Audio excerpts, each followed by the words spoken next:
Hello, everybody. This is Paul Doski from the Everything Horror Podcast, joined by the lovely fiance, Tessa Baker. and we are also joined by the co-assistant host, She'll see Pure Gamer. and we are joined today by the lovely people of DecayMag.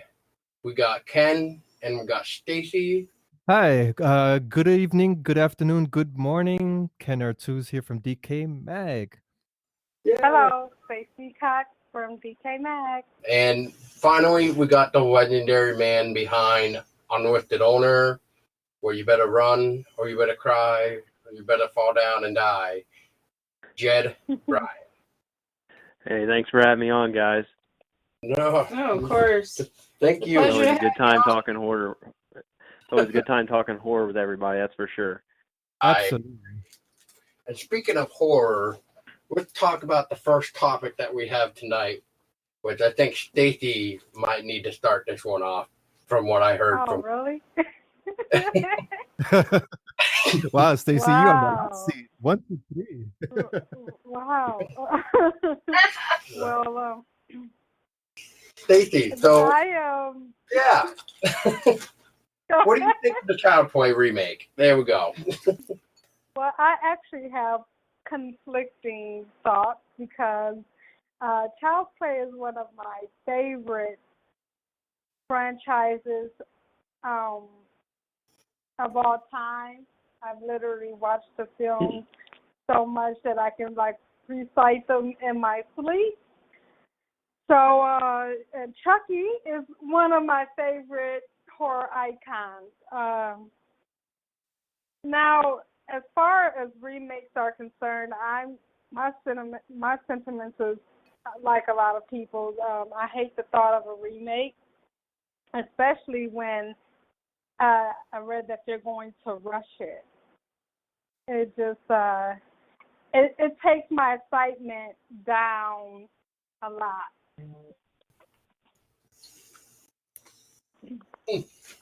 Yeah,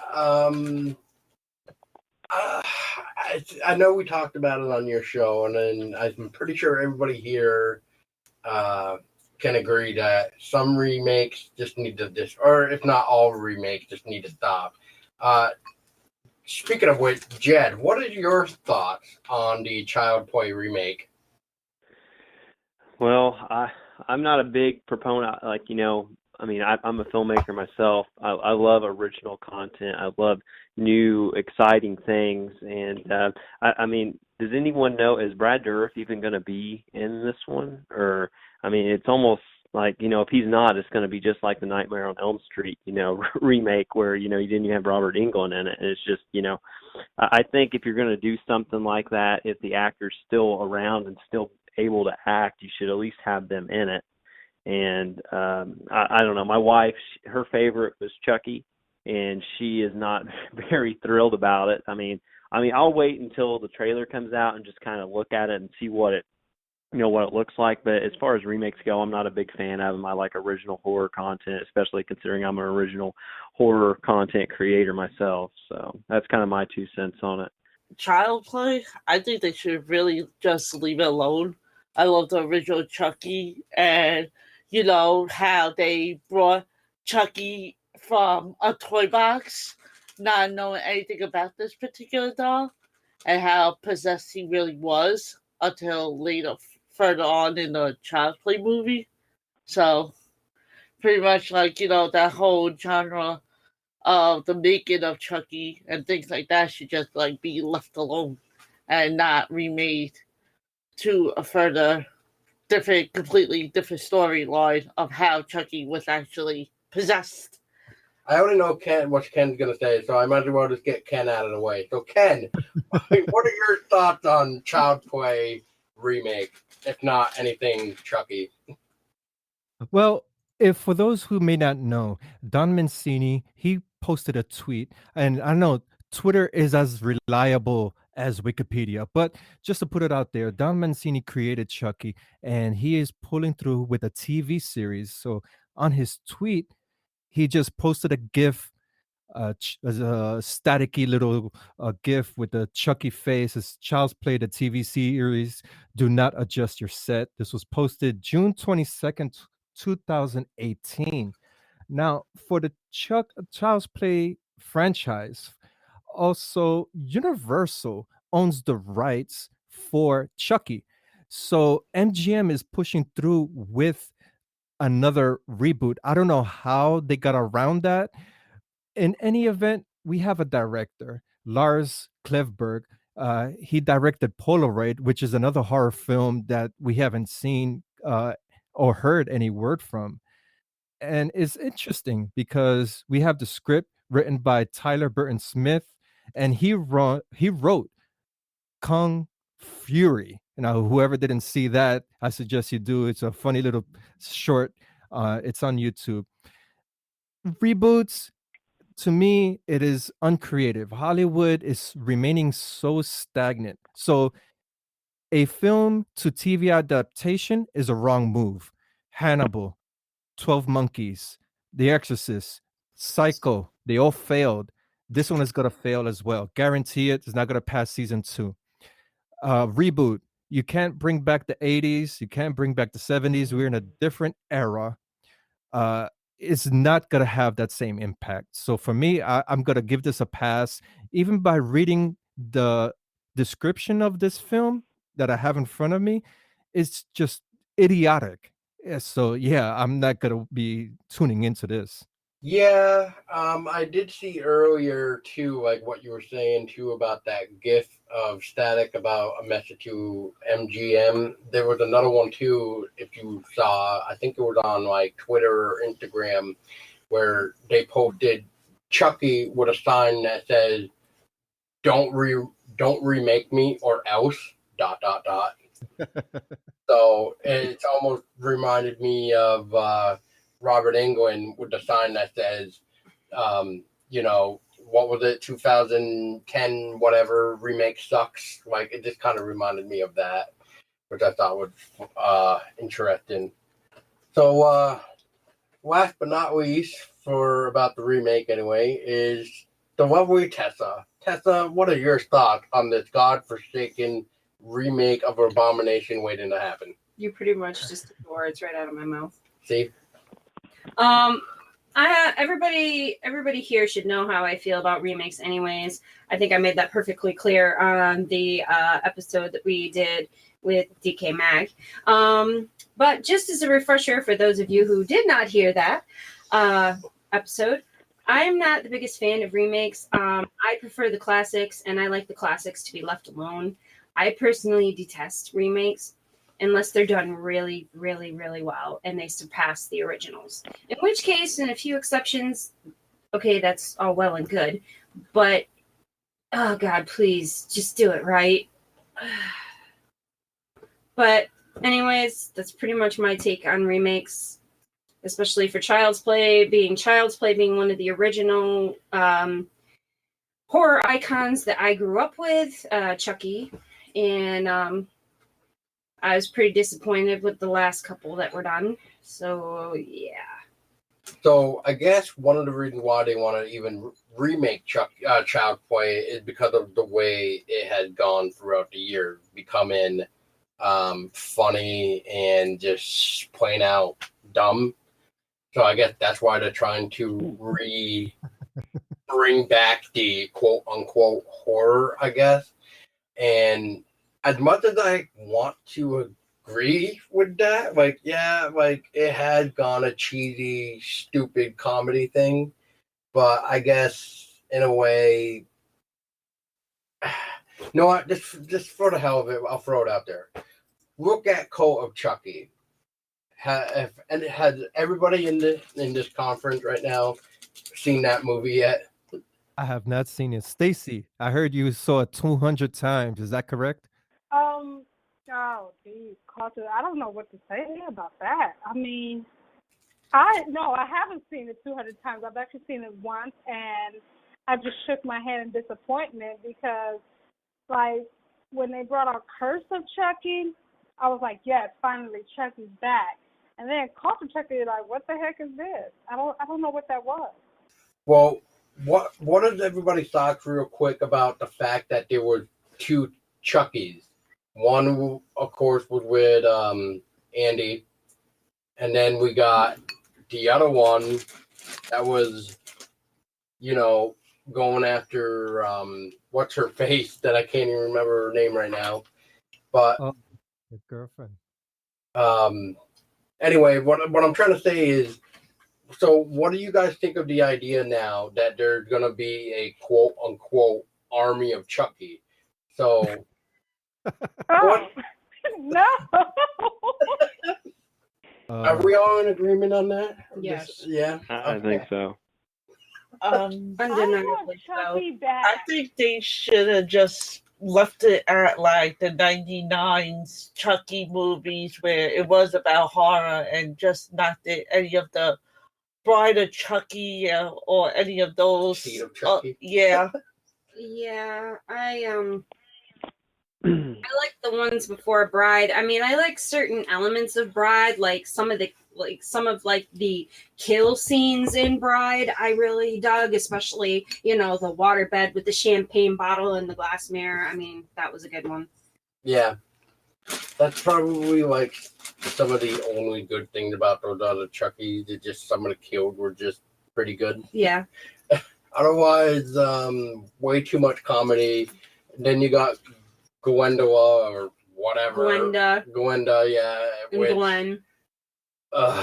And then they try to make a child, Chucky. I don't know how they have no sexual organ. How's that? Yeah, they're like It's science. It's Runner. science. You know what that was? voodoo That magic. was an abomination to Chucky is what that was, okay? First of all, when Bride of Chucky and City Chucky came out, it was an abomination. It completely, I don't know, it just made Chucky a joke. It made him a whole joke. And then that Glenda, what? No. I was so pissed at those movies. And City Chucky, I was pissed. So then when they came out with Curse of Chucky, I was like, yes, finally, we're getting back to how Chucky's supposed to be, and he's much more sinister, and he's more angry, and then they screwed it all up again with Call of Chucky. Yes. Have they no morals at all? They just see dollar signs, I think.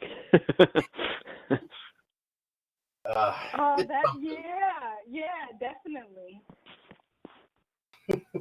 I really do think that Hollywood anymore is kind of scared to try to put money into different original content. I mean, especially like with Disney, they tried John Carter. That was kind of like an original thing for them, and it fell completely on its face. And I think they just, these studios, they just feel safe by reusing titles that already have some clout to them. So I think that's kind of like their safe zone. I mean, you look at Blumhouse. I mean, the Jordan Peele film. I mean, there's all kinds of original content Blumhouse does. I mean, yeah, they are doing kind of a reboot for Halloween, but I mean, John Carpenter's on board and Jamie Lee Curtis. I mean, it seems like it's going to be a very interesting little thing. But I mean, I just feel like Hollywood is really kind of scared to go for original content anymore, and it's sad, especially in horror. Absolutely agreed with with that sector on Hollywood not being creative. And in my opinion, there's so many independent filmmakers, such as yourself, Jeb, that are pushing the envelope and providing good horror, but it's not getting the light of day because, frankly, with all these reboots that is coming out, it's just everything's remaining stagnant. So it's up to the independent filmmaker to just keep creating this good stuff, and eventually fans of Get the to that genre level. will flock over to the independent sector. No. That's what we're hoping for. Well, and I know Amazon just changed their thing there with indie filmmakers too, kind of should I say screwing them a little bit when it comes to royalty, just a little bit. from what I was understanding. At least I know it was happening with UK anyway, but I don't know if they hit the US yet. But Jed, I mean, your film's on Amazon.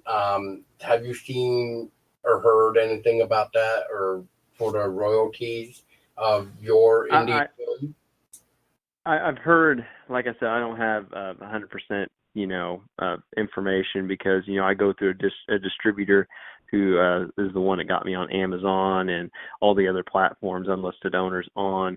But I have heard that, especially for Prime rates, that they have dropped those as far as how much they pay per hour. I'm not 100% because, like I said, this is just secondhand information, but I've heard it's like 15 cents every hour they watch your film on Prime. So it'd take a lot of hours to be able to add up, 15 cents to make it to where, you make enough, money. And there's a lot of content on Amazon. So it is very, very cutthroat competition on there, especially for the indie filmmakers. And I mean, I think the same way goes for like Netflix and other streaming sites as far as, as long as you don't have to rent it, if it's on there to stream and they pay you per hour, I think everybody's kind of cut their rates because of the amount of content that's out there, which is really, really, it's really hard on the indie film industry for sure. And yeah, I believe that's what the guy from the UK told us as well. It's like 15 or 10 cents for them or something. Like, it's weird. I guess it's going by region or something. Is what I understood. I don't know how much of that is true, but it may be going by region, I guess. I don't know. But, which I don't know if maybe Amazon, the reason they're doing this to maybe, I don't know, thin out the market a little bit and make it to where people will take it off Prime and make it to where people actually have to make the purchase so they can make more money off of it and not have to pay as much royalties. I don't know if that's part of the reason why or what the whole reasoning behind it is. Yeah, it's hard to really say, especially in your case. You don't know the information 100%. So right, yeah, it's all, like I said, it's all kind of secondhand to me. Yeah, and I just hope, like, I know your distributor is trying to do probably everything they can to help you out too. I'm just hoping though that they come to realize that maybe it might be time to have people rent it versus Amazon Prime, like you were saying. Like, I remember when we were getting ready to interview you, Jed. We actually had to rent it, even though it was on Amazon Prime. But when we went to see it, they already took it off, or whoever took it off. So we had to rent it for you. And I won't lie. At the time, I was just kind of like, "Oh God, I really hope this is worth the $2.99, $3.99, whatever I'm renting it for." But me and Tessa had a blast, and just like we had a blast interviewing you. So, and that's why I'm back I here. Appreciate it. Yeah. Yeah, it's not I appreciate you guys. That your movie can go to hell and stomp on it, but Well, I really appreciate you guys, taking the time to rent it on Amazon and everything else like that, and buy the DVD and support it all you have. And the same thing with DecayMag. I mean, all the support you guys have shown Unlisted Owner, and I mean, indie filmmakers. I mean, we're right down there with you podcasters. We're out there grinding every day, trying to get one person, just every day, if we can get one person to look at us and just look at our content or listen to our content, we feel like we made a difference. And I mean, we're all on the same level, and we just got to support each other to kind of help us get through to the next level and just kind of see where it takes us. Absolutely, totally agree with you. For Child's Play, I'm going to toss in, we're actually going to cover this topic in our upcoming podcast. And according to my sources, filming will begin in September, and they're going to follow the template from Stranger Things. That is a bunch of kids that happen to stumble upon a doll that is technically advanced. So we're talking about a computerized Chucky, but check this Oh. out. Check this out. Chucky may not be called Chucky. He may have a different name. And because Universal has the rights to Child's Play, MGM is going to film, actually start post production and production under a different name until the movie's about to release, and then they'll call it whatever. Oh no! All right, It sounds like disaster. Yeah, right. Exactly. I'm gonna What is say it? Disaster. I'm gonna put in my There you 2 have cents it. like Ken did for Halloween. This thing is gonna suck. Yeah. Oh, Halloween. I don't even know. I like that meme I saw when it said a rare photo of John Carpenter trying to explain how Halloween 40 years later fits into the timeline. I loved it. Yeah. Oh God. Well, I'll tell you one thing. For Halloween, I don't know what exercise regimen Michael Myers had while he was incarcerated, but I would like to know because that guy's buff. Yeah, my wife would He's appreciate one of that, those I think. wrestlers, I'm telling you. See, this is what happened. After he got his eye stabbed, he spent the next 40 years getting that buff on him. How? I'm drinking all that orange juice or vitamin C, Sunny D stuff, I guess. I don't know. I don't I know. have no idea. I So thought Michael Myers don't eat or drink. I thought he's just locked up and chained down. Goes around killing babysitters and people fornicating. well, that was like the original title, I believe, of Halloween, like the babysitter killer or something. Yeah. So that's interesting. But yeah, anyway, so next topic is upcoming movie that's going to be released in August of this year, and it's called Summer of '84. There is a trailer, actually like 3 trailers for this thing right now that you can check it out on YouTube and comingsoon.net. And I guess I'm going to say is this name caught my attention a little bit, but really that poster did it for me. The movie poster really did it for me with the skull, with the popcorn and stuff, and then you just see it in the blood red, Summer of '84, and it's just like, what could possibly be this? So, Ken, we'll start with you this time. What are your thoughts for Summer of '84? I'm all about innovation. I appreciate it when independent filmmakers create something different. Unfortunately, Summer of '84 is not innovative and nothing different. Alfred Hitchcock created something similar. DJ Caruso did something similar. Tom Holland did something similar. And what is the similarity? You have a nosy neighbor suspecting that his neighbor is a killer, and he goes to investigate, get his friends over to support his theory, and the story develops from there. With the case of Tom Holland, I believe that was Fright Night, and Shia LaBeouf starred in Suburbia. DJ Caruso directed that one. So Summer of '84 is not providing nothing for me. It doesn't. Not even the retro feel. I've just seen Stranger Things episode season 2. There was another independent film that we had reviewed. It was an anthology. I felt it was no originality here. Kudos for good filmmaking, good cinematography, but aside from script writing, they need to go back to the drawing board. I actually like kind of what Ken said is the comparison, especially with the Alfred Hitchcock, because I'm a huge Rear Window fan. And, I noticed that kind of correlation. And, and also in the Shia LaBeouf movie, I can't even think of the name of it now, but, he suspects his neighbor is a murderer as well. And it kind of does fall into that narrative. And it almost looks like it's kind of a reoccurring narrative with filmmakers. Like they see that, whenever Stranger Things came out and whenever, the new It came out, I mean, a lot of these things are taking place in the same time period of the 80s.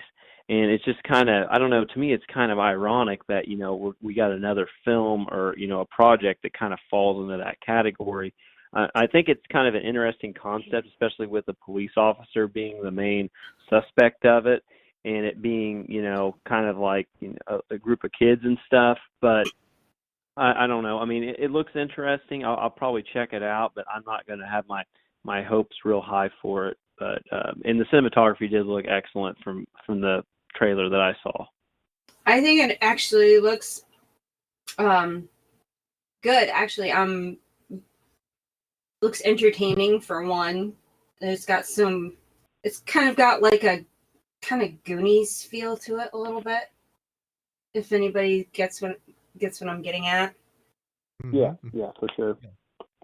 And kind of has also kind of like a Monster Squad feel, but in a serial killer sense.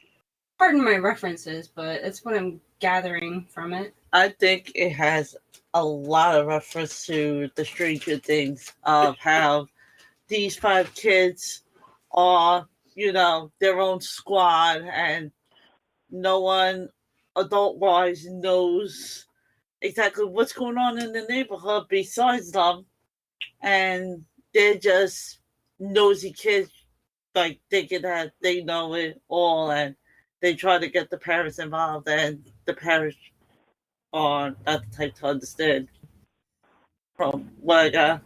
Well, it is interesting that they're trying to save people, I guess, with the comedy that's going on mixed with everything else.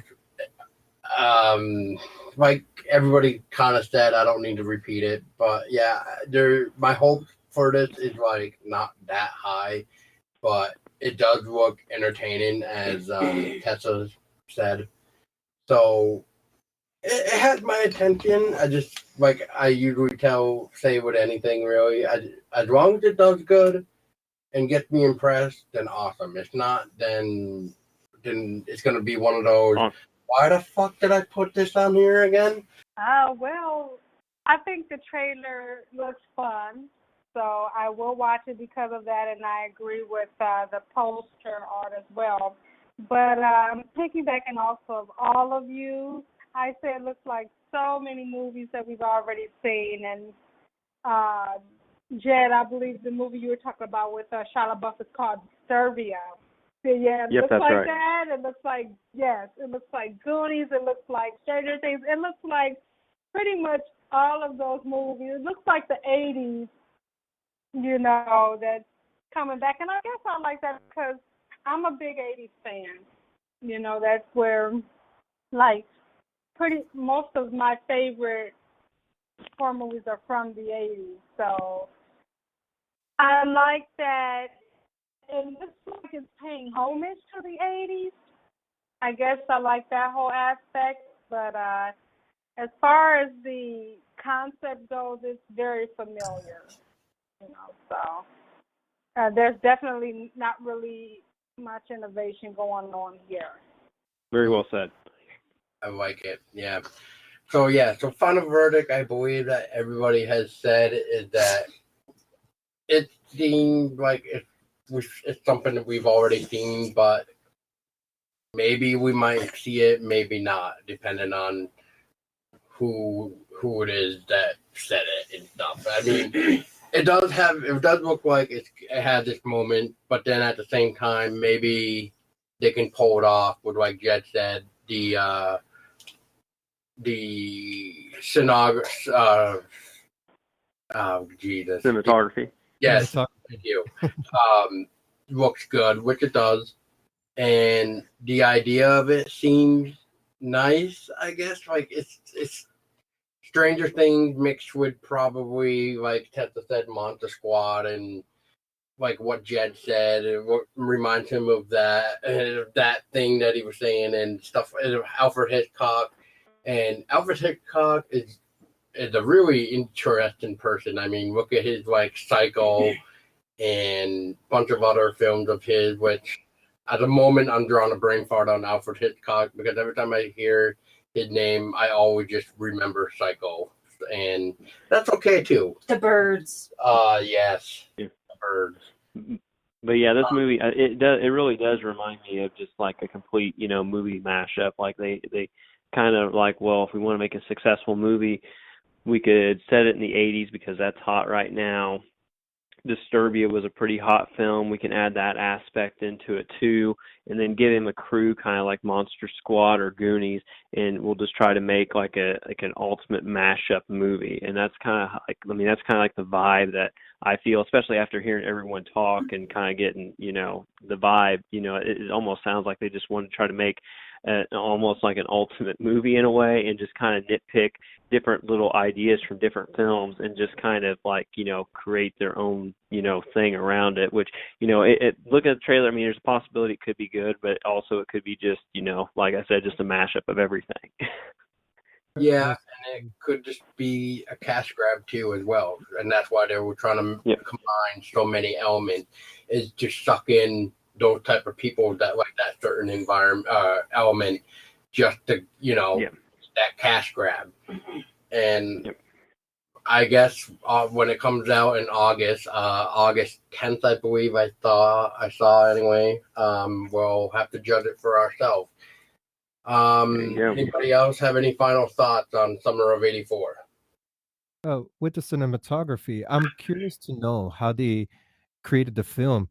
If they're using updated cameras like the Cinema Red and using Adobe After Effects to put the color overlays, it's not going to have that same feel. So I'd be interested to know how if they kept the retro feel by using older model cameras or even a lower quality camera to really encapsulate the 80s feel. Yeah. Well, it's technology. There's always ways around anything nowadays, and adding just that one little tint of color can just freshen up a scene or something, or maybe make it too dark or too whatever. So, yeah, it does make me wonder what type of film camcorder that they use. For all I know, maybe they just did it on a phone, and then they just upped the quality of the editing. For all we know, who knows? Which brings, speaking of camcorders, that brings us to the next topic, which I think I know the perfect person to start this one off. So, oh man, Jed. What are your thoughts? Like, you could say, let's say, like Blair Witch Project A to, I don't know, name something, and I'll just agree with you. When it comes to found footage nowadays, what are your thoughts on found footage nowadays? Well, I think they're trying to reinvent the wheel, which I think is kind of it's neat to me. Found footage. A lot of people believe that it started with Cannibal Holocaust, and it's a classic film, and it was it was traditionally shot intermixed with found footage, and then you didn't really hear much about it until Blair Witch, and then you had the big explosion where you had all kinds of different found footage films coming out. And nothing really kind of popped out until Paranormal Activity. And then since then, there's been others, Grave Encounters, Unlisted Owner, and, there's been all these other ones. But, and then Blumhouse, they kind of tried to reinvent the wheel again with the whole dark web and, Unfriended and all this stuff, and it's really neat. And it really kind of makes you wonder, as technology evolves, like where else found footage will go, especially with, all the new technological advances that we have. So I find it kind of interesting to kind of see where it goes. And I know a lot of people out there don't like found footage. They don't like the shaky camera. They don't like the realism of it. They want to go, more into the traditional route. But found footage definitely has a place in the horror genre, even if it is the, on the lower end of people's, radar. But to me, it still does have a very big relevance in today's world, especially with the evolving technology. That's kind of what my thoughts are on it. Well, I like your thoughts. I mean, you got some good points. So the only thing that kind of makes me question it every time is when I hear Unfriended. Do I really want to call Unfriended a found footage movie when all it is just a webcam on a computer? I mean, well, if you look at the technical definition of found footage, it's supposed to be footage that is found. So if someone happened to find it, even if it was on a computer, I mean, it's no different than, to me anyways, it's no different than an SD card on a camera or a reel of film in a camera. I mean, it still, was recorded using a device. So to me, I think it does, but that's like my own opinion on it. That's why I think it still kind of falls into the found footage genre, because it technically is footage that has been found. I mean, that's how they present it anyways. Right. And I think, actually, I know we did talk about Unfriended a little bit on DecayMag when Tessa and I were with them. And we were kind of saying, so Jed, let me ask you real quick. What do you think, and I'm going to take it from Ken, because I think I like that question a lot too, is, or something like that, or maybe it's something that we all said, but Jed, nowadays when it comes to found footage and stuff, or even the dark web now, do you feel the dark web is going to probably become the new boogeyman? I'm not exactly sure if it will or not. I mean, like I said, the original, Unfriended on a computer was, an interesting concept to me, and now we're kind of getting into a sequel and stuff. So I don't know. I don't think it'll have the same, effect as the first one did, of like, oh, this is interesting. It's a found footage film, and it's all recorded via video chat through a computer. And, that's what kind of intrigued me with it when I saw the first one. So the second one, I don't think it'll have that same, pull as the first one did, because it's not like, it's not as innovative as the first one was. Well, to be honest, and Ken and Stacy and everybody know my opinion anyway of the first one, which is nothing, because I didn't see it. Because why? It doesn't look too good to me, to be honest. But then again, maybe I'm just becoming too picky in my somewhat old age. Well, Stacy and I, we always discuss found footage film. This is a recurring topic on our podcast, and particularly in my opinion, I don't like the franchise. I prefer a proper, well-structured delivery of a visual narrative. With that said, a character development, a story development. Remember, when you're writing a script, the characters have to evolve from Act 1 to Act 3. Most found footage films do not follow this principle, and you have to wait until the last 20 minutes of the film in order to get the creature or the whatever it is that the protagonists are looking for. It just pops out of nowhere. That's not to say that there are some gems in this genre. Of course, Unlisted Owner, for example, whenever a found footage film comes into my inbox, I'm like, oh, here we go again. But in the case of Unlisted Owner, I was like, oh, okay, this is interesting. And once you get a grasp on the filmmaker, what they did, how they created their project, how they got their cast, how they wrote this story, then you have some insights. Okay, now everything comes together as a well-tuned product. But in the case of Blumhouse, with the film, for example, Mockingbird, what the fuck is that? It's garbage. It just doesn't make sense. So I would say there, out of the film genre, 10% are worthwhile, but then you have the 80% that you got to sort through that is just going to get your mind numb. I'm glad I'm part of the 10%.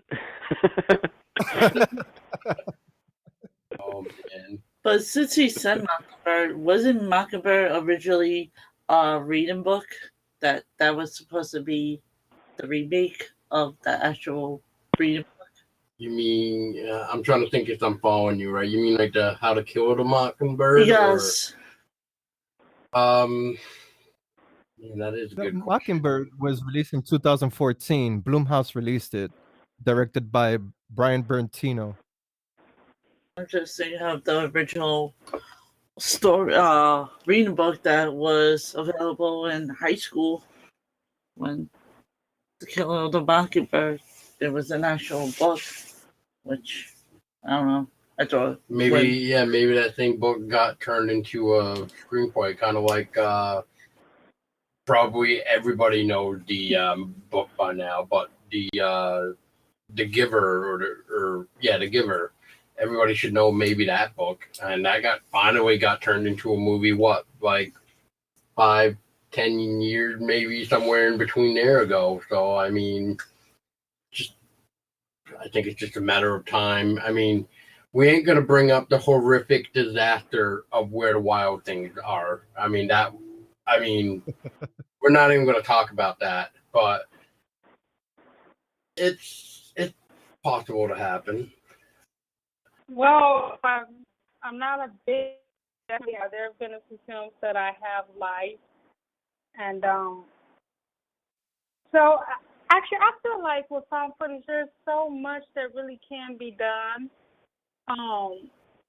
Because and actually, thank you, Jed, for the technical description of it as footage that is found. Like, that makes me look at it in a whole different way. Because at first I was looking at it as like, okay, you take your camera or your cell phone and you film somebody just running away, running from whatever they're running from. So I was looking at it as more like that. And so now that you've given the technical definition for it, I'm looking at it a whole different standpoint. And take Unlisted Owner, for instance. Like, I watched that film, and actually I was so confused at first. I'm like, wait a minute, I had to ask Ken, I'm like, is this based on Tree Vis? And he had to show me that it was and I thought that was so cool, because the way it was filmed, I literally thought it was based on like Tree Vis or something. I went and did research. So that's awesome. I'm honored. So yeah, but yeah, there is so much that you can do with found footage actually, and it really it's probably just limitless. It just hasn't been that many great ideas in the found footage arena. Very few. A couple of years ago, almost 4 years ago, this come in October 27th, it will be the 4-year anniversary of the short horror film that I actually starred in as one of the cameramans in the last story that that the guy had, I should say. And that's an interesting story. I run a page on Facebook called Haunted Vermont because I'm from Vermont and I like the paranormal stuff. And what better way to try to get people around my area, or if not anywhere, together on a page and share their stories of Vermont haunting that they've experienced or whatever. So what the indie film director did for this film called Dead Static, which you can watch the full short film on YouTube, and I will provide the link in the description below of this episode so you guys can watch it. But highly recommend. It features 3 actual haunted places here in Vermont. And the stories are based on fact and fiction a little bit. The fact would be, like example, with the first tale is called Emily's Bridge. That is actually the real name of the place. It's called Emily's Bridge. If you actually go there about this time of day right now, you are bound to possibly see a ghostly figure by the bridge. You can, for some reason, the spirit does not like men. So me, Ken, and Jed here are in for a world of hurt because she likes to give us scratches. And you want to go, Ken? Yeah, it sounds like a typical evening here at DecayMag bedroom. Yeah. So it plays off of real things. Like if you shut off your car on the bridge, you're supposed to not be able to start it up. Or if you leave it off for a while, you're supposed to have the fog take over your car, and you're supposed to see somebody walking around your figure. And then if you are on the bridge with your car, you're bound to get a scratch mark on your car. And there's just so many other things too, which there is a site, there is a guy that did a site, and 4 images of mine from back when I used to do the investigations are actually on the guy's site that I submitted to him, which you can go to emilysbridge.com or just go on Google and just type in Emily's Bridge, and then it should be like one or the first or if not the second link to come up. Anyway, the second story involved a cemetery here, which is like known for like a ground and stuff like that. It is also famous for our infamous story of the Black Agus, which I'm just gonna stop there and just say, not ever sit on her lap. And if you do, you better hope that you're still alive in about a week, because it is known that if you sit on her lap, you will die. And that's the urban legend of that statue. And finally, she's no Santa Claus. And then the last story that we have, the one that I'm in, features a haunted house, an actual haunted house attraction, where a nurse that was treating kids for a disease passed away because she got the disease herself, and she supposedly haunts the old building, even though people have claimed to see her. A friend of mine actually told me, who runs the haunted attraction, that one of the guests came out and was like, "Hey, you guys did a really good job with that nurse on top of the stairs on the second floor." And the guy will be like, "We don't have a nurse." So if you could only imagine the facial expression you get after that, then there you go. The only thing that is fiction about the films is, of course, nobody has died. Really, from the story that is provided here. But spoiler. Yeah.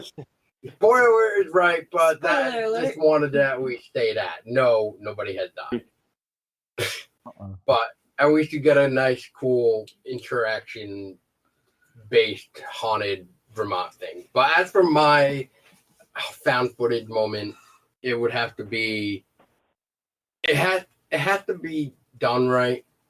And I know now, as it was coming back then, like with Cloverfield and stuff, and Rec is a good example. The Spanish original film, not that piece of shit fucking US version called Quarantine, which is pretty much just the same thing as Rec, but just done darker, and they just, US just slapped a label on saying Quarantine.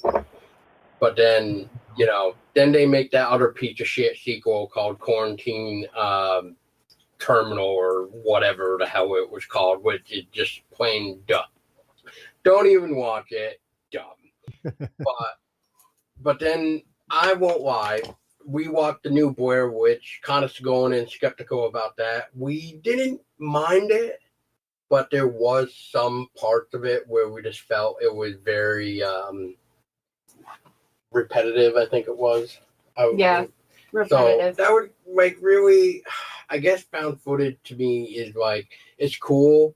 You definitely have a lot of freedom. I mean, when I was acting in the one that I did, I mean, I had so much freedom to really do whatever. And it was just more like, okay, well, how can I make this work to help them out too, meaning the filmmakers that I was with. So, but yeah, check it out.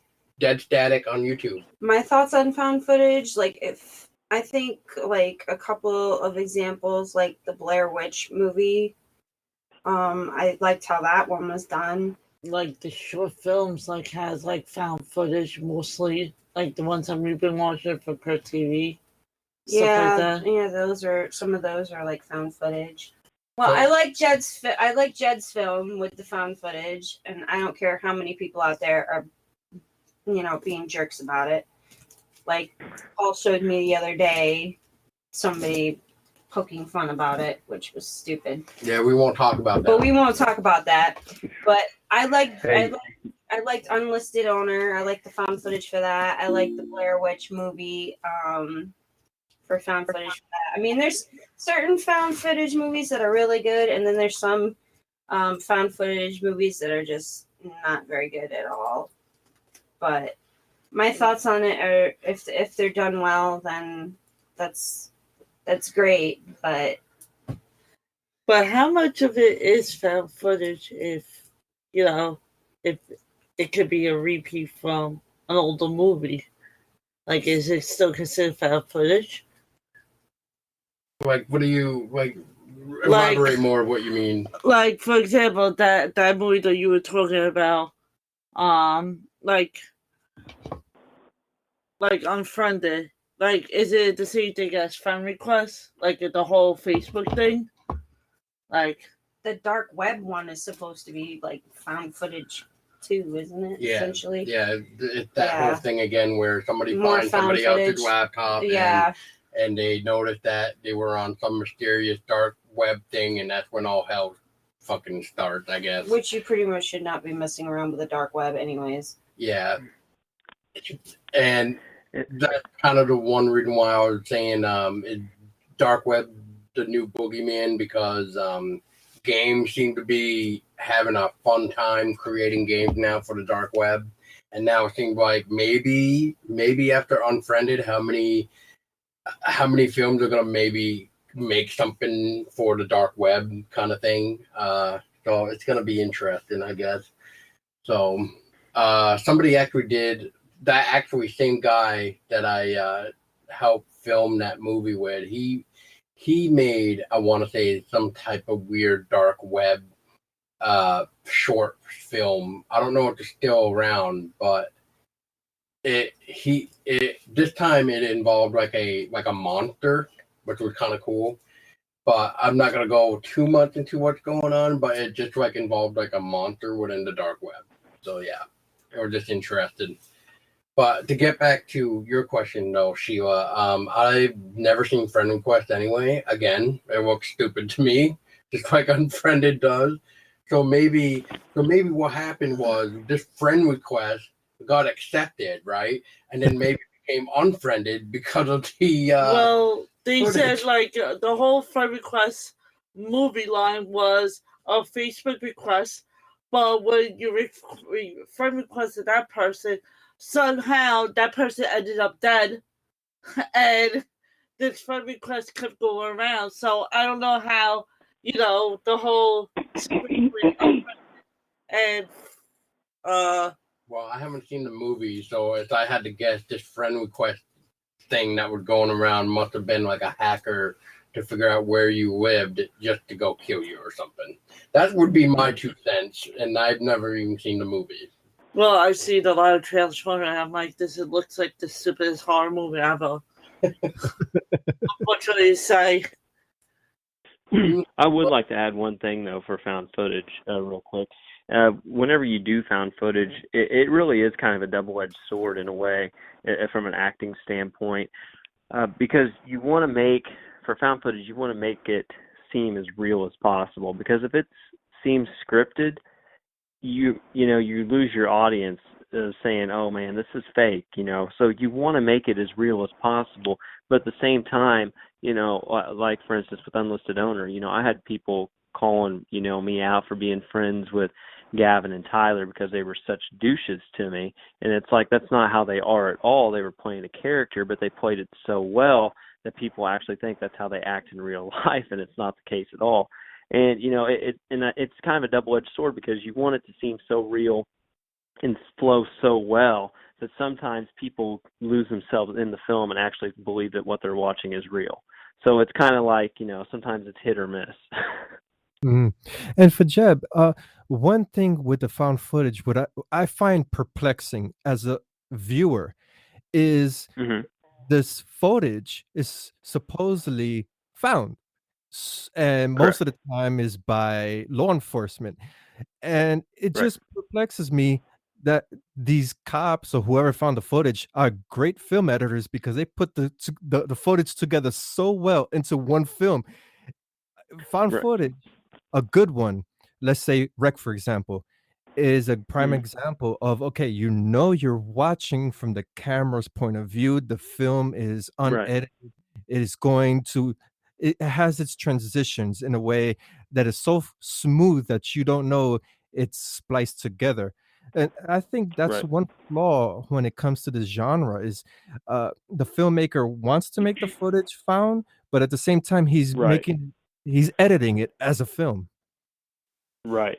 And with Unlisted Owner, that's one thing that I did that I haven't seen in a found footage film besides my own, and that's when we put the evidence placards in there to kind of make those, smooth transitions where it goes from one thing to the next, a little bit more rough, by putting those in there to say, okay, yeah, you are watching police footage. This is something that they would put as, this is evidence. This is camera A, this is camera B, this is camera C, so you also know what camera is what. And that's kind of like what we tried to do for Unlisted Owner, to kind of make it seem like, all this guy did was basically he took the footage, he figured out what was corrupt, he threw it out, whatever he could salvage, he stuck it in there, did it, chronologically in order, and then put the placards in there and told what days and what dates and stuff. So yeah, I agree with you. I mean, there is a lot of films out there where it's like, well, this is supposed to be found footage, but this thing looks, fantastic and stuff. And that was part of the reason with Unlisted Owner, I put those evidence placards in there that, kind of broke it up to make it seem like, yeah, this is what something a police department would do for evidence for a crime. I found that aspect of your film to be clever. I say, okay, this makes sense. Well, I appreciate that. Yeah, and you kind of got some bashing on that, didn't you?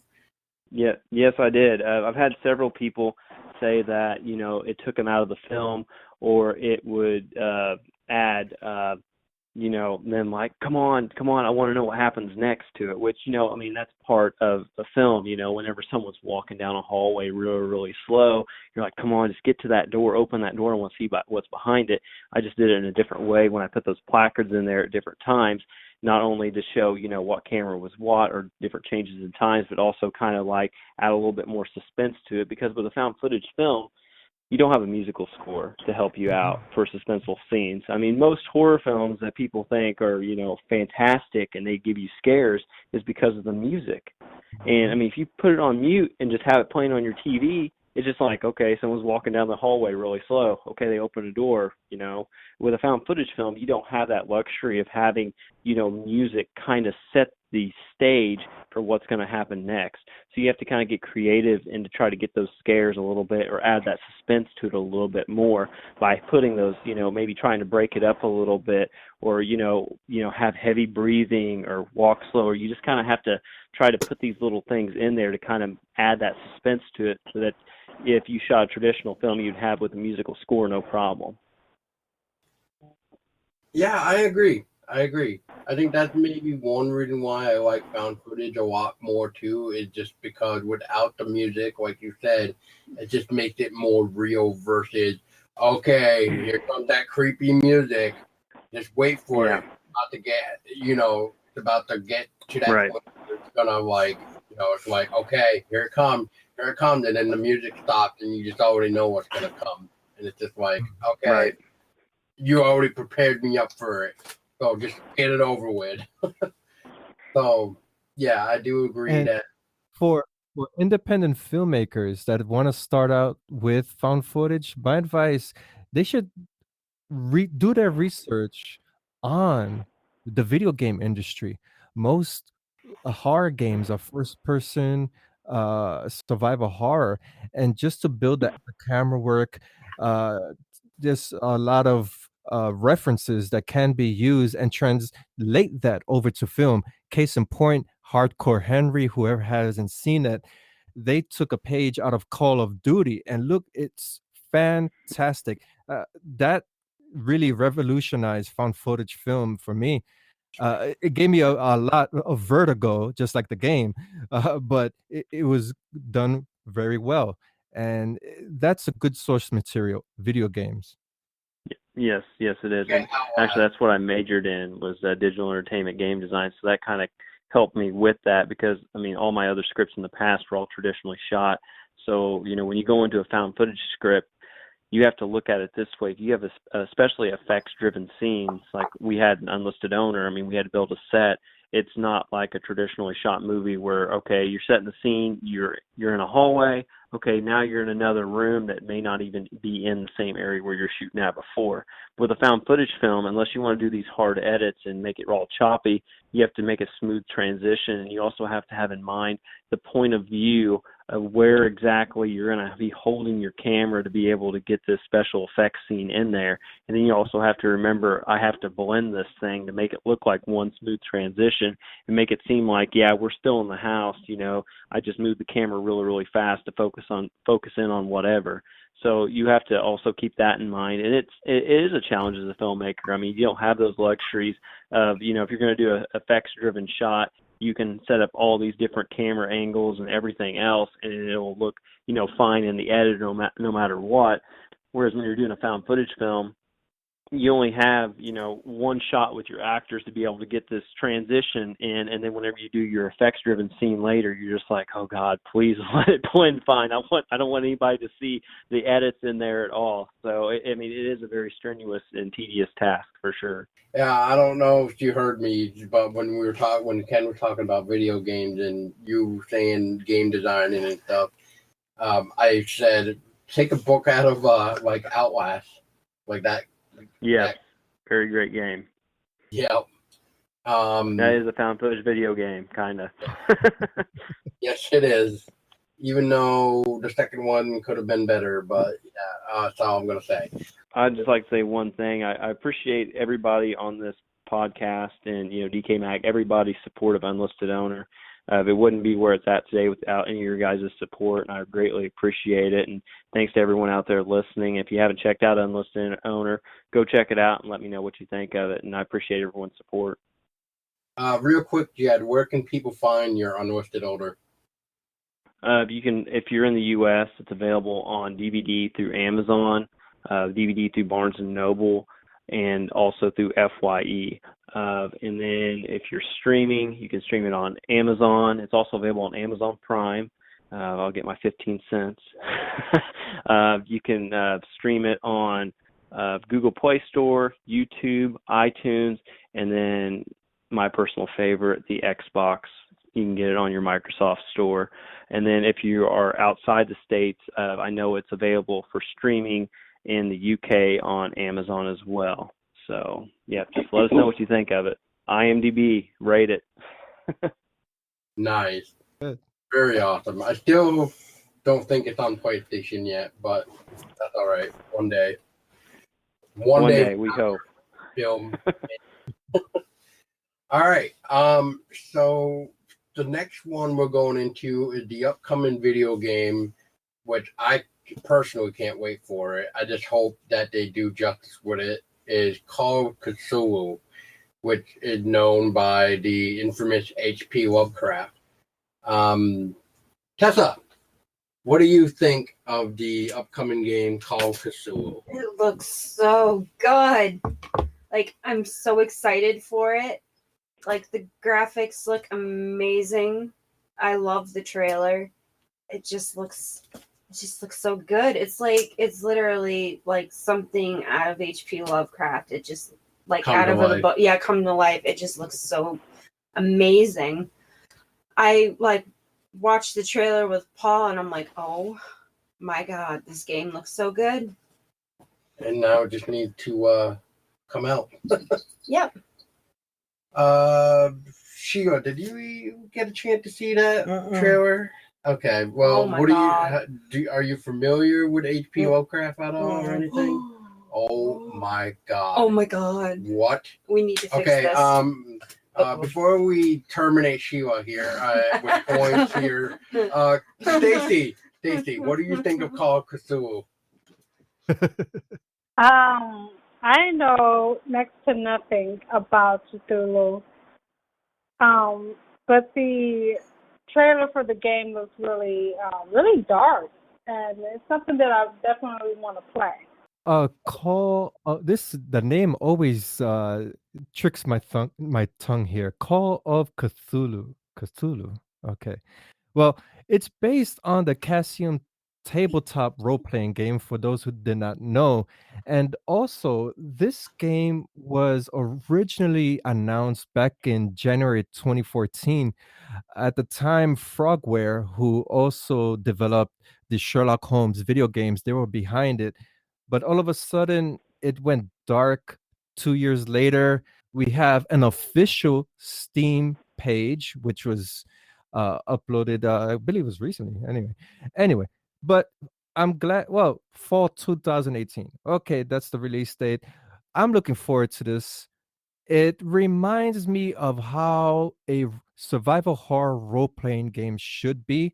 I enjoy the graphics. I'm really in tune with the storyline, but it reminds me of The Evil Within, in which the protagonist is lost in this weird world and he has to solve puzzles to get out.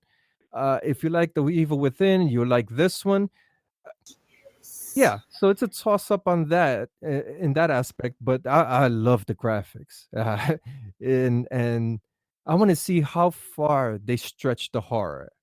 If it's really suspenseful, or is it that type of horror that you scream like a little girl when you have the Turtle Beaches headphones on your ears in a dark room? So, looking forward to this. So what you're saying is like Outlast.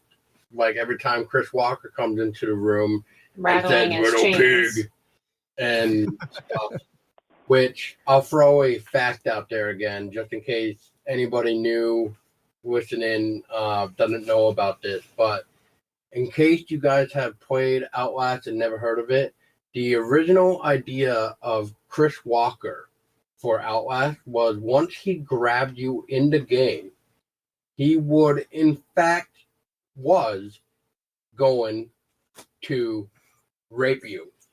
I don't know how many people actually knew that, but that was the original idea concept from Red Barrel. Very scary, But scary, and they got rid of it because too graphic. it was too graphic, and two, who the fuck would actually continue a game like that after getting raped? So they decided to just instead rip out your chest and whatever. So punch your heart out. Yeah, or just yank it whatever. Really, just stop your face in. I guess the rape theme was popular because in Fear 2 or Fear 3, the protagonist gets raped by his sister. So yeah. Okay. I want to say that was 2. I believe so. Yeah. But wow, getting raped by your sister and she has your kid. That's twisted family values right there. Yeah. I want to say that was Fear 2 because I think that's the spoiler, or as I'm going to say, That's all I'm gonna say. But I think everybody should know Fear 2 by now, how that ends, because it's very dark and twisted anyway. But that ending of Fear 2 is just like, wait, what? And then they stop it. But, yeah. Jed, what are your thoughts on Call of Chthulu? Well, I'm just gonna go back to Outlast real quick. I mean, I didn't figure that having your chest ripped out and your heart beat to death would be a better way of, you know, encountering that guy. So, with that being said, the game though it looks amazing. It almost reminds me of the first time I saw BioShock. And I really got like a BioShock type feel to this game. I remember the first time I ever saw the trailer for BioShock, and I knew nothing about it, and it was coming out the following week. And some of my friends in my game design class were like, check this game out. And I'm like, oh my gosh, I got to get this. And I mean, I got that same kind of feel of like how beautiful the graphics are and how, you know, realistic it feels. I mean, I haven't been this excited to play a game since, well, a horror game since I played the first Outlast, and then also whenever I played the game The Park. And this one, I mean, just I'm so excited. I mean, whenever you sent me the link and stuff, I had read some stuff about it, but I hadn't actually watched the trailer, and I was just like, wow, this looks very, very cool. I mean, did anyone else get a BioShock feel to it? Because I definitely did when I saw it. BioShock Call of Chthulu? Yeah, a little bit, yes. Coming from somebody who's played the BioShock ones. Yeah. Oh yeah, you're a big BioShock gamer, yeah. Oh yeah, I've played I them. love BioShock. I've played them all. 1 and 2 are definitely my favorite out of the 3. Yeah, the first one was my all-time favorite, and then when I found out they were going to make a movie about it, I was just like, oh my gosh, please let it be true. And then they just kept tossing it around, and it never went anywhere. But I was like, oh, if they could just make it into a movie, I'd be so excited. Yeah, that went dark really quick. I think they did like a teaser trailer for that, and then it just went poof.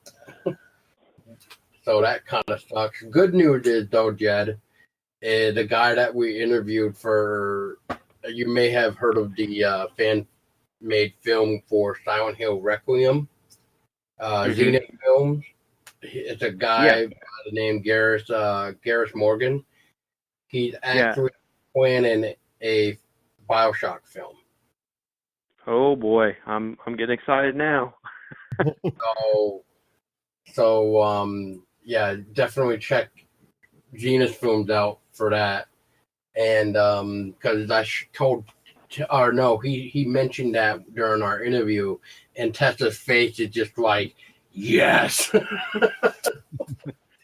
But yeah, no, it definitely looks great, and I'm pretty sure everybody here got a chance to talk. I hope. I'm trying to remember now, but yeah, I definitely can't wait. And Ken, you were cutting out a little bit, but what did you say the release date was that you saw? The comparison? I think you were mentioning something about a release date for Call of Chthulu or something on the Steam page or something. Oh yeah, the release date is set for fall 2018. Okay. Yeah, and yeah, that's what it states on the Steam, because it's already on Steam. They have their page, they have pictures, they have recent update was July 2nd, which is the E3 2018 trailer. All right, nice. Yeah, I just watched that trailer too, the E3 one. That was really good too. With the cult behind the guy and stuff, it just looks nice. I definitely can't wait, and you guys should too if you like HP Lovecraft. Except for one person that doesn't know HP Lovecraft in this room right now. So yeah, all right. So is survival horror changing now, or because for those who may not know, Resident Evil just they were going downhill with the action elements and just like Dead Space. So are we seeing a good resurgence of survival horror now? I really hope so, Ken. I really do. Fingers are crossed. Fingers are definitely crossed. and there's another game that I actually backed on Kickstarter that I can't wait because it looks promising, and that is called The Beast with The Beast Inside, I believe. It is on Steam, Ken, so you can search it right now, and just check out that. I got a chance to, when I backed it, I got a chance to have a hands-on demo, and let me tell you what, that environment alone is just phenomenal. I mean, the idea of the puzzles for that game is interesting as well. They use a certain device to unlock a puzzle which spell out faith in the demo. I forget the name of the device that you had to use, but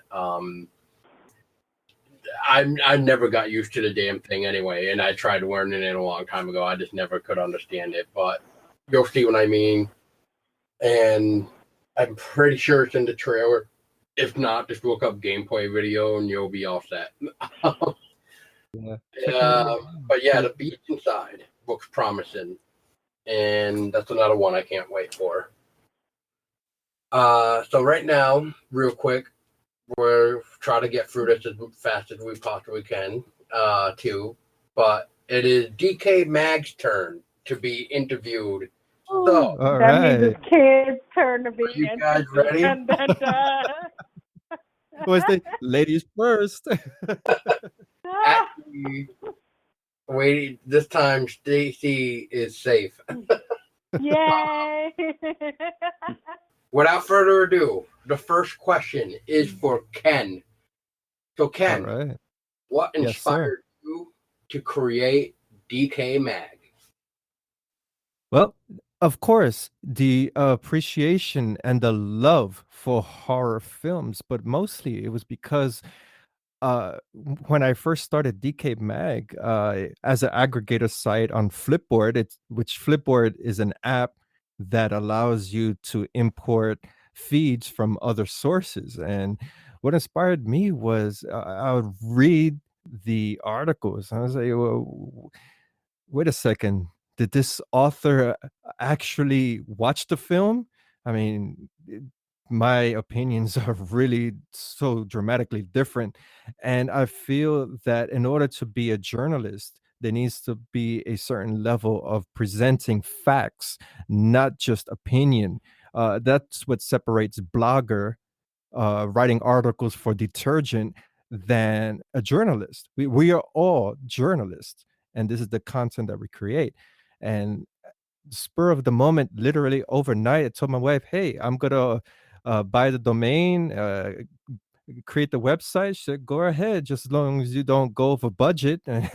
And here we are right now. Everything from the podcast to writing to Stacy tagging along with the process, learning experience and learning how to become better journalists, how to write for online. So it's all such a wonderful, wonderful experience. That's awesome. Yeah, that, like we told you too, like, it started out just by listening to podcasts, and then I came home one day and I kind of did the same thing in a way. Like, I looked at Tessa and I said, hey, we should do a hobby, and the hobby should be maybe a podcast, because you and I both love the horror genre, and we'll see if we can do something with it. If not, then I wish we tried, we said. And then here we are a year and like 5 months later, almost 5 months. So it's a nice ride. And I mean, from what I've learned within the year and who I've interviewed, like Jed here himself, who happened to be a complete ass. No, I'm joking. I'm joking, Jed. What? In fighting words. No, I mean, pretty much the idea of creating this podcast was to help Tessa and I be more social because we were two people who just pretty much got home from work and just gave two shits about the world, really.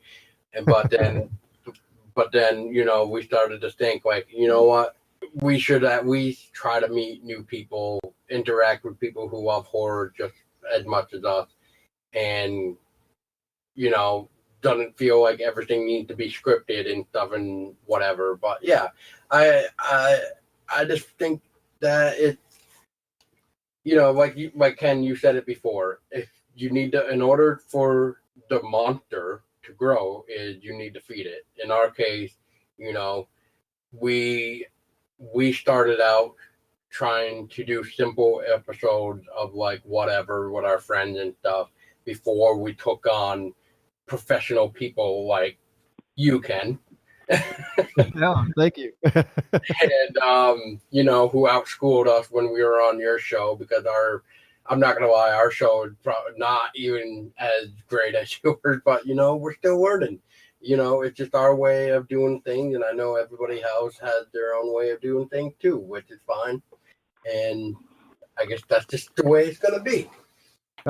I'm gonna piggyback off your that last comment, and it's most podcasters when they start out. I mean, there's apps out there. We have technology easily available and accessible to create a podcast. And for those who do not know, podcasting is the new shit now.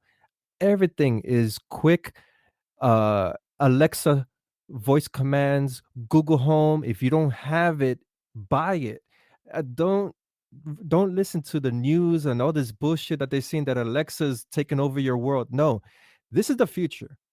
And as podcasters, you need to jump on this shit now, because in 5 years, you're going to surf the internet with voice commands. You're going to take a shit and listen to the news instead of reading the paper. So if you're not on this now, you're going to be left back. And another thing, most content creators, when they first start out, they create their website, they put tons of ads. Don't do that. That's one thing. When I started DecayMag, I said, wait a second, I don't want to see an advertising of a truck and this and that. No, I want to read your review. And if you're dedicated, just pull through and do it. That's, for example, like YouTube, and the content creators create 20-minute videos. You don't want to see 3 ads in a matter of 5 seconds, because that's going to basically turn you away from actually watching whatever they created or the review for a game. Yeah, exactly. Absolutely. And to touch on that, YouTube has some heavy competition. One thing that since the beginning of DecayMag, I'm always in tune with the news on social media, what's happening, what's hot, what's not. And YouTube fucked over the content creators. They're not giving them the monetary compensation that they deserve, especially when you're creating paranormal videos, UFO videos, or quote unquote conspiracy videos. That's why Facebook is creating Facebook Watch. 2 weeks ago, Instagram unveiled Instagram TV. The thing is changing fast. You have to jump on it.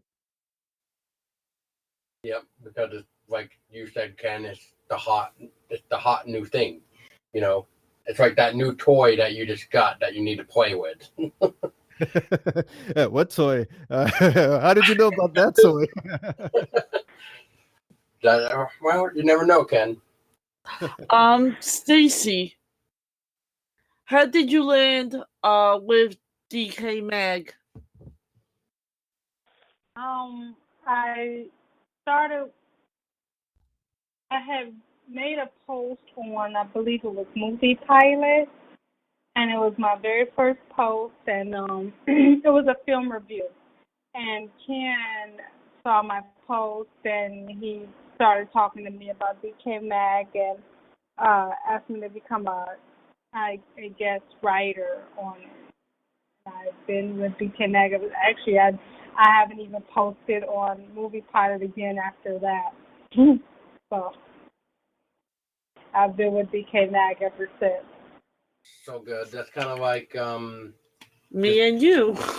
For example, we met pretty much on Discord, not knowing each other from a hole in the wall, and becoming good friends. And now I do game reviews for horror game reviews for their YouTube page. that's right, you do.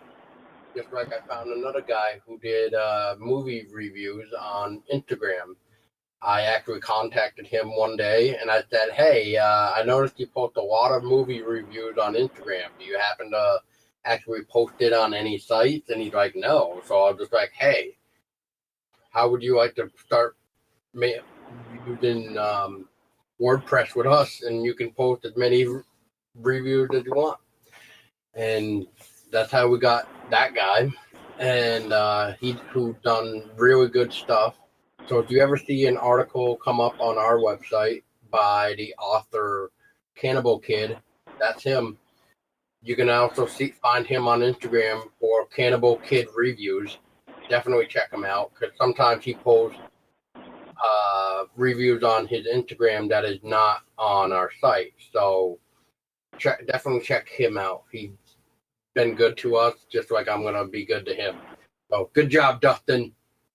I'm giving you a shout out, buddy.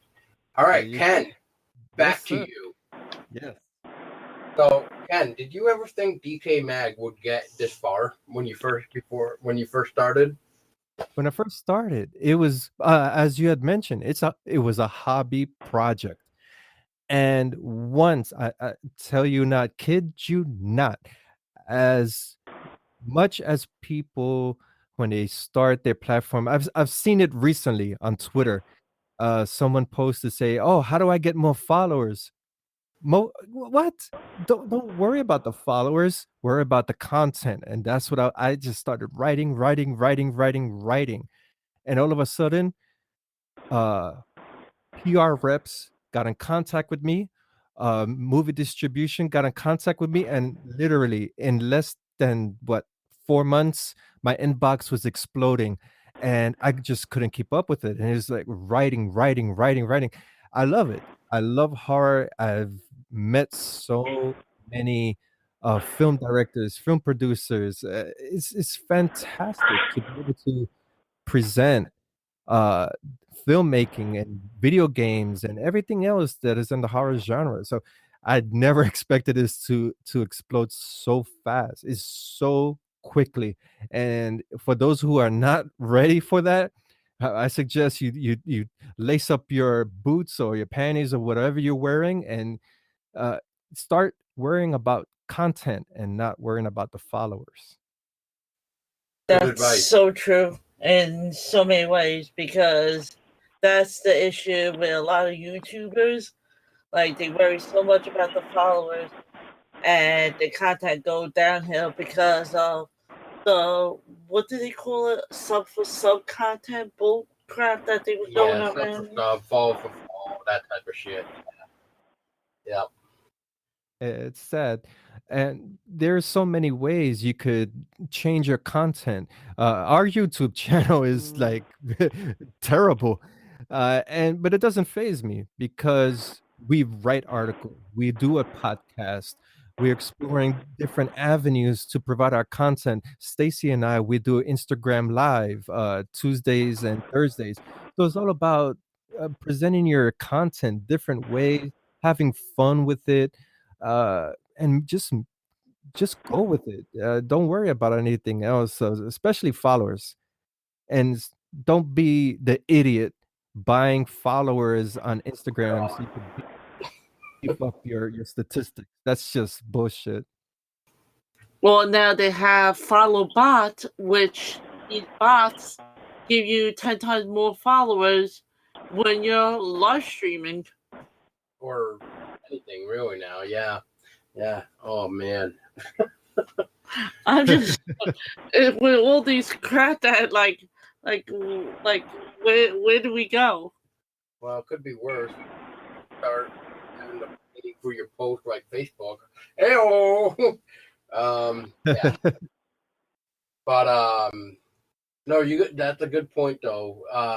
Definitely content is the number one focus rather than the numbers. Like you said, the numbers will show after. It's just the content. You're gonna want people to come back and read your content. So, yeah. I mean, Yeah, that's what's yeah. I mean, it's just like YouTube. You want content so that people come back and watch your content. So, I mean, if you have one video, you're not going to get 2 million subscribers. exactly. And you post one show, you post one podcast. It's the same as in Jeb's case with his film. He create his film. It just takes that one person to reach out to and connect with in the audience, and they'll say, "Yo, this guy knows what he's doing. I love him.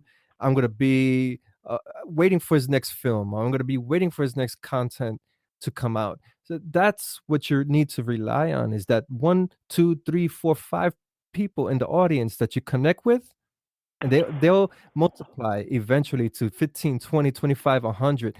Patience is the key. Stacy, what has been your favorite DecayMag episode? Oh, are you talking about the podcast episode? Yes. That would have to think about it. Yeah.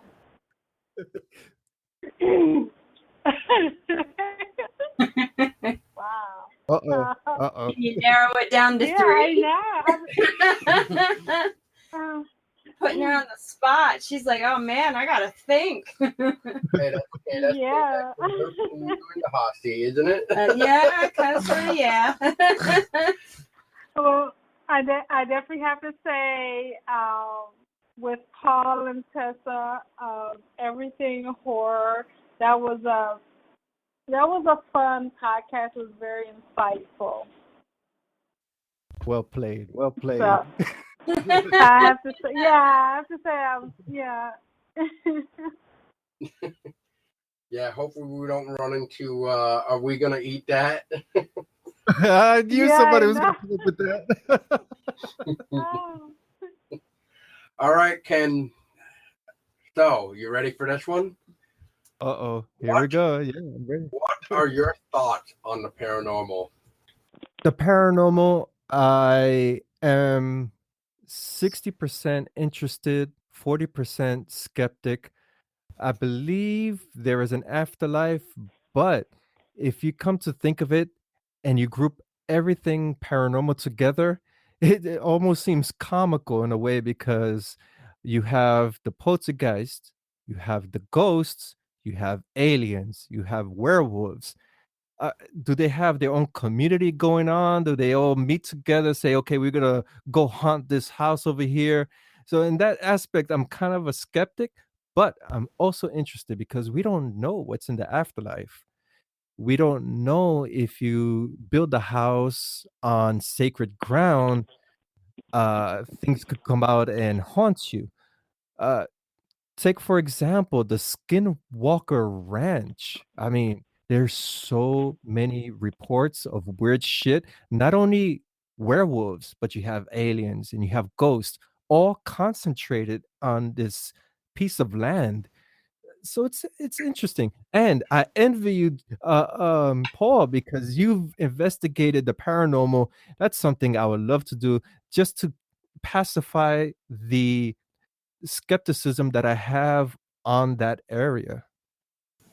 Well, I hope with the video that I posted today and the one previous will help your skepticism out just a little bit. So, if not, then I guess I failed. But I, be honest, say the video previous to the one that I released today is by far one of my favorite moments ever. And I'll just let the video speak it rather than me saying it. So I just like it. I just think it's just really cool how that came to be, and just the way it worked out is just amazing. Which I don't know if you've seen it, Ken. the Finding Ralph one. Did you ever see that? The one that you had sent me on Twitter. I believe so. Okay. Should have been called like Finding Ralph, I believe. I think that's the one I sent you. Going back to my notes now. but in any event, yeah, my mother had an experience when she was a young woman in growing up in the countryside of Panama. Lots of paranormal activity. That up is when I went to visit Panama. I had a paranormal experience, but I did not open my eyes. I kind of wish I did when I was sleeping, and I felt something like forcing me to wake up, shoving my shoulder, and yeah, everybody was accounted for. There was nobody in the house at the time, but my wife, unfortunately, in her country of Puerto Rico, she opened her eyes, and to this day she does not want to even describe what she saw, but she said it was demonic because when she started reciting the Our Father in Spanish, the thing started screaming and disappeared. Hey, I want to see some poltergeist activity, and I'm so anxious for that to happen, or some type of demonic activity. I'm so just curious. Well, The skepticism needs to be cured. Oh, absolutely.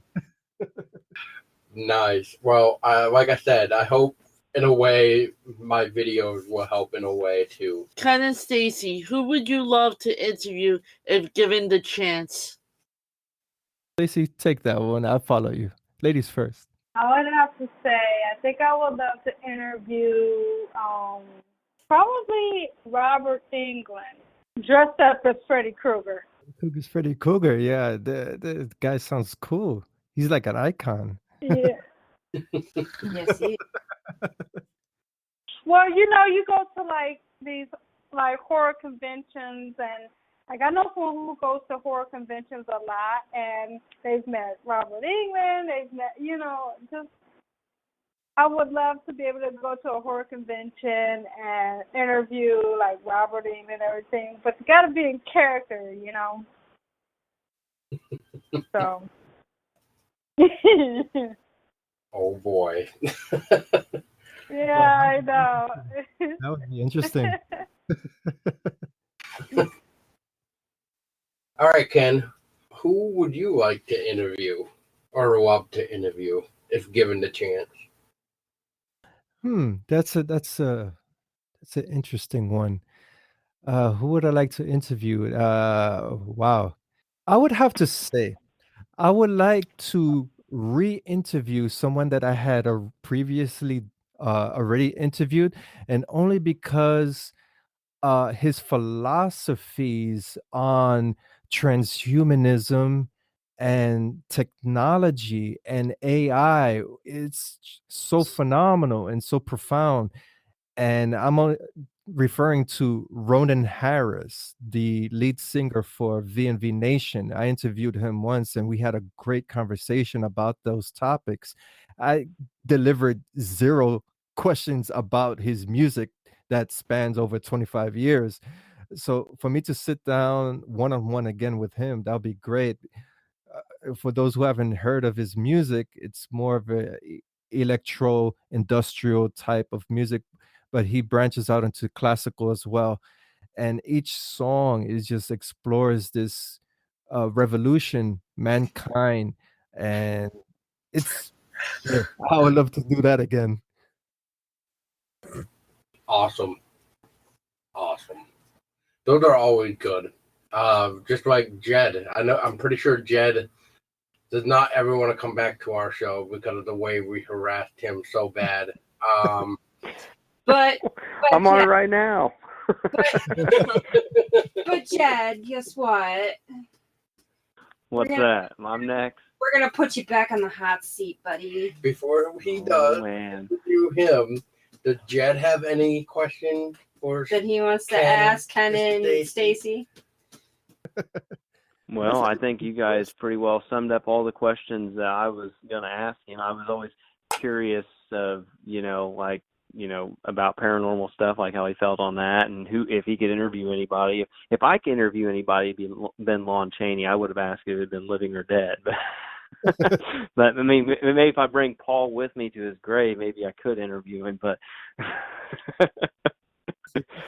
but no, you guys, DecayMag has been, very supportive of Unlisted Owner and my dream of being a filmmaker, and Ken, Stacy, I mean, I'm indebted to you guys for all the help and publicity you've helped, get the word out about Unlisted Owner, and I appreciate you taking a look at the movie and and let me know what your thoughts were on it and giving me a blurb I could use in Screen Magazine even. So I appreciate that.